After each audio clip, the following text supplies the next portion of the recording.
Welcome to CINEPRO, where we bring your favorite movies back to life with quick recaps, hidden details, and everything you missed. The film begins with a girl waking up to find herself in a coffin. She keeps screaming for someone to open it for her. When the person outside the coffin sees it shaking violently, they get scared and leave quickly, thinking it's a ghost. The girl keeps moving violently until the coffin falls, opens, and she gets out. She starts looking for any means of help in the place and calls the police for assistance. But she has completely lost her memory and doesn't even know her own name. She asks the policewoman to wait 30 seconds on the line to locate her. But then she sees a corpse and goes towards it. The call is cut off, and she hears someone knocking on the door from outside. She looks out the window and sees a person wearing a silver mask with a terrifying appearance, clearly intending to harm her. He can't get in because the door is locked. The girl starts hearing many voices in her head until she loses consciousness. She wakes up to someone calling her, wanting to help her. As he opens the door for her,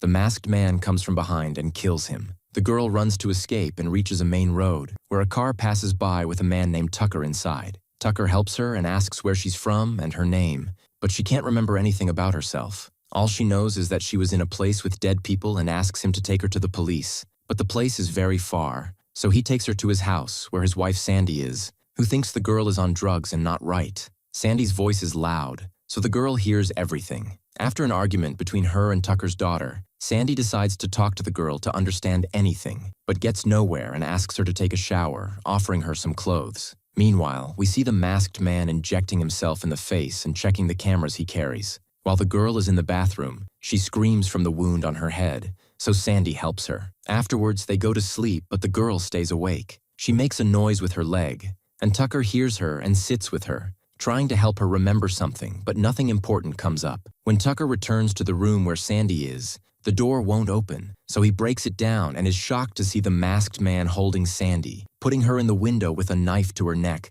about to kill her. They try to stop the masked man, but he kills Sandy in a very brutal way. Tucker stabs the masked man in the face with a knife, and he and the girl escape. Sandy's brother, Jenny, and his girlfriend appear and see the girl who was with Tucker. Jenny goes to find out who she is, thinking Tucker is cheating on his sister. The masked man is still there and throws a knife at Jenny, killing him before he realizes it. His girlfriend panics and tries to escape, but she too dies in a similarly brutal way. Tucker and the girl try to find a place or way to escape and reach the house of a young man named Steven, who helps them contact the police via computer. They also try to find information about the masked man online and discover that over 31 people have been killed by him, and that he films his victims with the camera on his shoulder and sends the footage to the police. The person helping them prints a photo, and Tucker hides it from the girl. The three of them move quickly, afraid the masked man will attack them at the house and put them in danger. They drive until they reach the nearest police station, but find it empty. They contact the chief by radio, who tells them he's locked in a black safe and asks them to open it. They find someone locked in a cell, asleep, with a camera on his shoulder. At the same time, one of them sees the chief's corpse hanging in a brutal way and realizes the person they spoke to wasn't the chief. The girl opens the cell, turns on the camera, and the masked man quickly appears behind her, about to kill her. He injures her arm badly, but Tucker saves her. As they drive away, the girl insists they stop the car because she recognizes the place where she woke up, but Steven and Tucker refuse to enter because it's full of corpses and very scary. The girl gets out alone, followed by Tucker. Steven returns to the car and hears scary noises. Tucker treats the girl's wound and promises her that no one else will die that night. He goes to Steven, who is sitting in the car terrified, jumping at the slightest sound. The three of them stay in the place, with Tucker upset about the situation, trying to calm down and telling them they need to control things for 3 hours, as by then his wife's brother will be home and will see Sandy. So he needs to move Sandy's body before her brother sees her, not knowing that even Sandy's brother is dead. The girl tells him she needs to stay in that place because she feels she will remember something. Steven stays with her,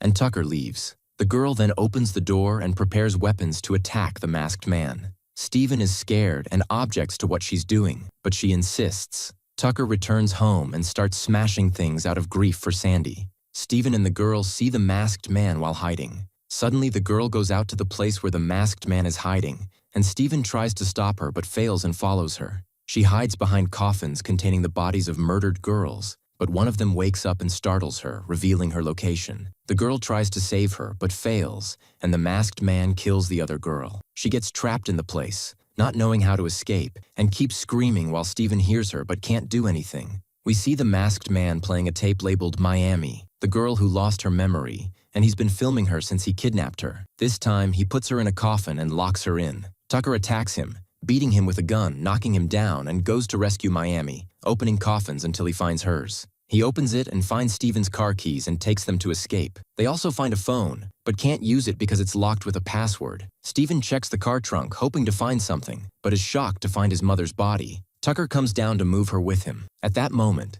Miami turns on the camera and sees footage of the person who first tried to save her talking to the masked man, telling him to move his bodies away because people will find out. But the masked man goes after him and kills him. The camera battery dies. Miami takes the car and goes to buy new batteries, leaving Steven and Tucker behind. When she arrives at the place, she doesn't know how to get out of the car and keeps honking for people to open for her, but they ignore her. Suddenly, she gets a message on her phone from the masked man, and he attacks her in the car. Then he asks her to get him a videotape. When the shop owner senses that someone is threatening her, he grabs his shotgun and goes out to face the masked man. But the masked man takes his gun and kills him. Miami stays in the store with two people, and one of them goes to check if there's another entrance the masked man can use. But the masked man manages to reach him and kills him too. At the same time, Steven and Tucker arrive and come in. The second person goes to look for his friend, but finds the place full of blood. They all regroup and look for something to defend themselves with against the masked man. While they're distracted, the power goes out and they get messages from the masked man on the phone. When Steven goes to check, he suddenly finds the masked man in front of him and is killed in a gruesome way. Tucker keeps shooting at him until he runs out of bullets, but it's no use.